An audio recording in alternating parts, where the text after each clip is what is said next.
Allez, on va parler de ce début de semaine sur les marchés d'actions, les marchés en général, avec Benoît Rousseau qui est en ligne avec nous, trader pour compte propre au blog Andlil. Bonjour Benoît. Bonjour à vous. Merci d'être avec nous pour commencer cette semaine. Bon, c'est un petit peu difficile avec un CAC 40 qui perd 0,4% quand on voit ce qui se passe en Asie. C'est pas très étonnant finalement. Oui, c'est pas très étonnant. On a toutes les valeurs, tous les indices européens qui sont en baisse actuellement. On a là actuellement au moment où je vous parle, une tentative de rebond pile, puisqu'on était à moins 0,40 sur le CAC 40 et là on est à moins 0,18, donc on essaye de rebondir un petit peu. On est sur les 5375, 78. Maintenant on a vraiment une petite accélération à la hausse au moment où je vous parle. Ça reste encore un petit peu dans le rouge. On a effectivement eu l'Asie et puis on a la montée depuis une semaine de l'euro. On a un euro qui se rapproche des 1,20. On était encore la semaine dernière sur du 1,16,5. On est quasiment là, on est sur du 1,19,5. Donc ça pèse aussi pour toutes les valeurs exportatrices européennes. Un euro fort, c'est pas très bon pour les exportations européennes. Mais en tout cas, on a des indices européens qui essayent de se battre. On n'a pas rompu le DAX ce matin. On a été tapé deux fois les 13 000 points entre 9h et 9h15. Le support a tenu et là actuellement on est sur les 13 040. On a rebondi d'une quarantaine de points. Et puis on a notre CAC 40 qui a été chercher les 5360 points, qui s'est beaucoup stabilisé sur les 5364-65 points. C'est le point pivot de la journée. Et puis là, au moment où vous m'avez appelé, depuis 2 minutes, on a eu une accélération. On est sur les 5377, 75. On est un peu bloqué par le support mensuel sur le CAC 40. Donc ce qui est à noter, c'est qu'on a été tapé quelques petits supports bas. On a une réaction très rapide.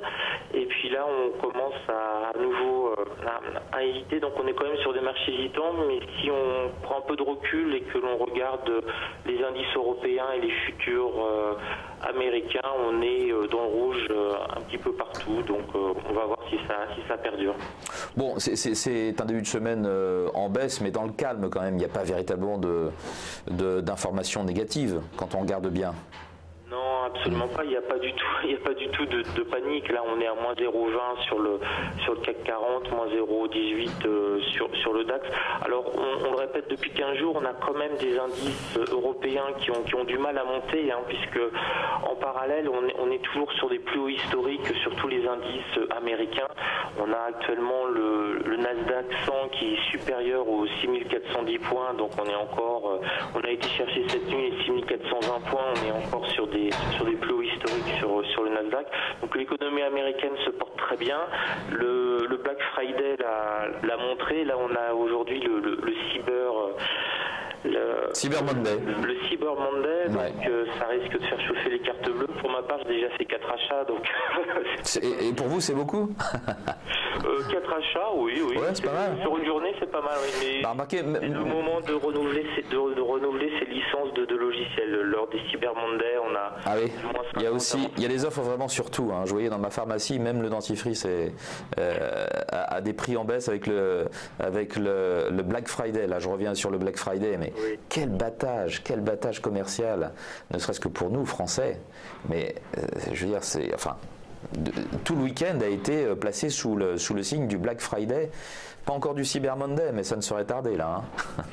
Oui, alors ça c'est le triomphe du marketing américain qui s'impose.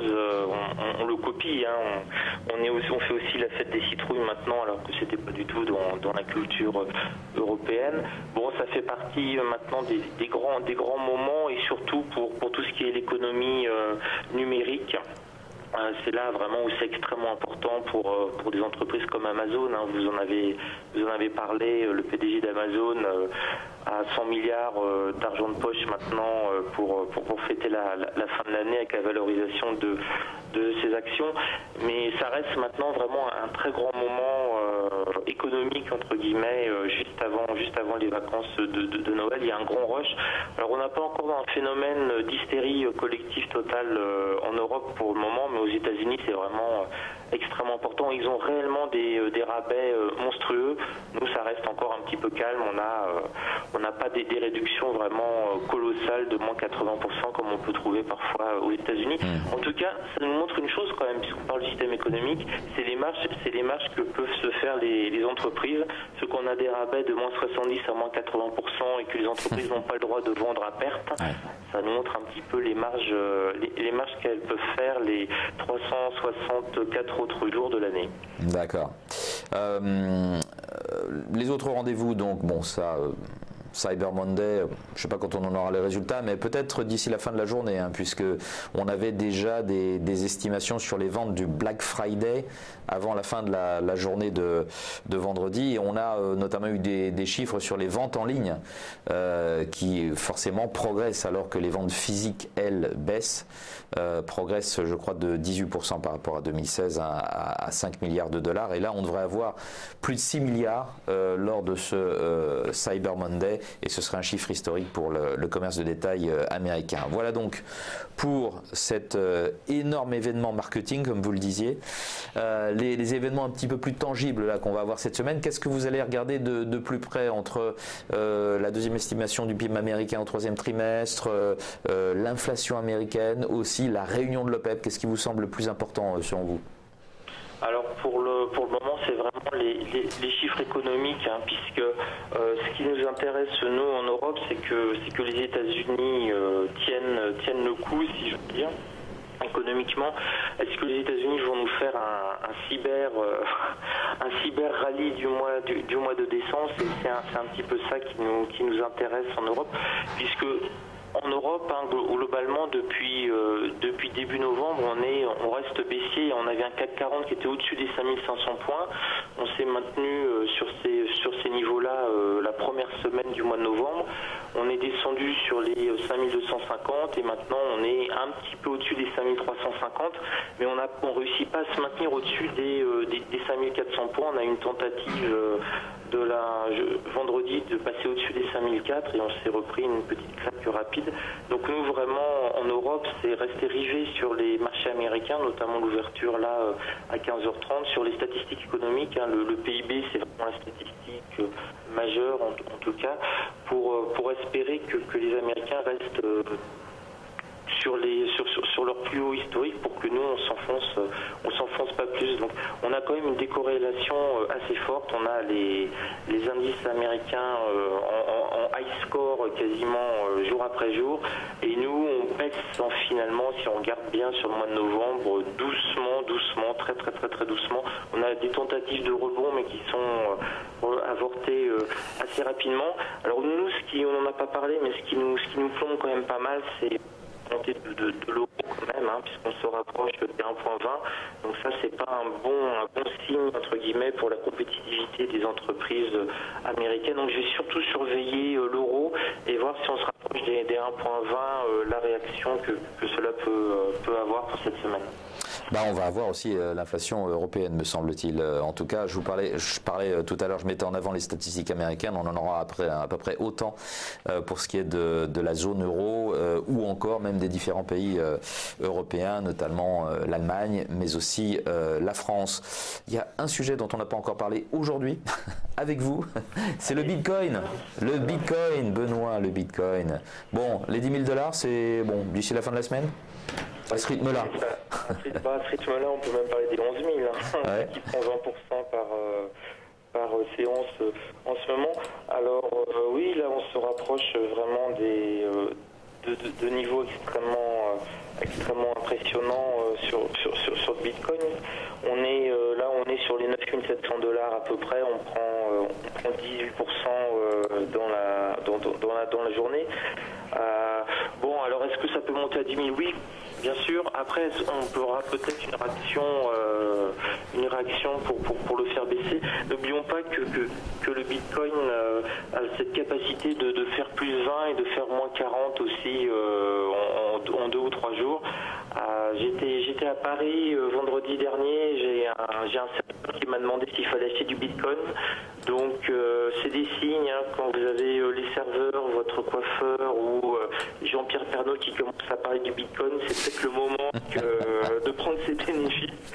Quand on a la dernière phase des gens qui n'y connaissent rien, qui se précipitent dessus, on peut encore avoir une belle phase haussière, mais ça peut aussi dégringoler extrêmement rapidement. Donc là, c'est un peu l'euphorie, mais après toute euphorie, on a des bulles. Et je rappelle quand même, parce que beaucoup de gens l'ont oublié, qu'il est arrivé au Bitcoin de perdre entre 50 et 90% de sa valeur en quelques jours.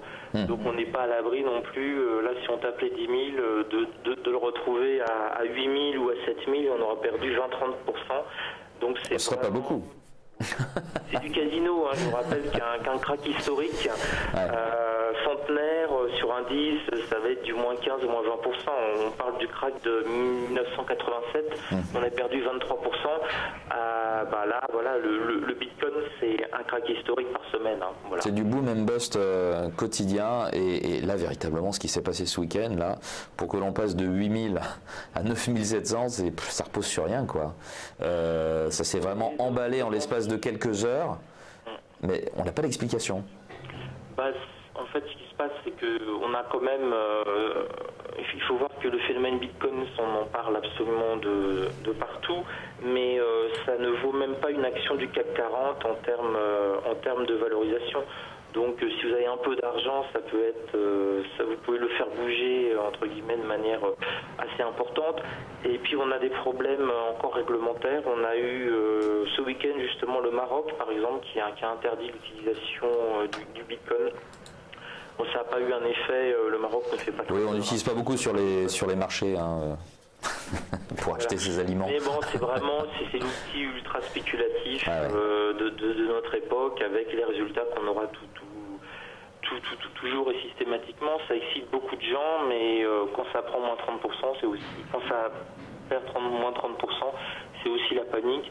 Donc pour vous amuser, pourquoi pas, mais pour investir beaucoup d'argent, c'est beaucoup plus compliqué, ne serait-ce que pour récupérer après son argent, puisqu'on a maintenant certaines banques européennes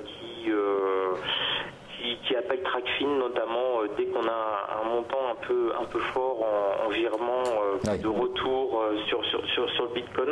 Donc bon, à savoir, hein, c'est pas du tout comme avec un broker classique des actions L'Oréal que vous achetez ou vous vendez. Là, vous avez tout de suite un signalement TracFin et compagnie, puisque n'oublions pas quand même que à l'origine le Bitcoin était, on va dire, une monnaie virtuelle un peu grise permettant de blanchir un petit peu d'argent. Donc il y a quelques suspicions sur les gros montants qui reviennent en Bitcoin. C'est sûr que vous avez toutes les transactions de manière très précise. Donc le fameux anonymat des transactions, il existe, mais quand vous voulez récupérer votre argent pour le dépenser dans l'économie réelle, là il va falloir le... C'est plus compliqué, ça a des conséquences, et ne serait-ce qu'un bitcoin à bientôt 10 000 $, ne serait-ce que ce mouvement-là, déjà effectivement il peut être considéré comme suspect par les banques. Merci beaucoup Benoît d'avoir été avec nous. Benoît Rousseau, trader pour compte propre au blog Andlil, très bonne semaine.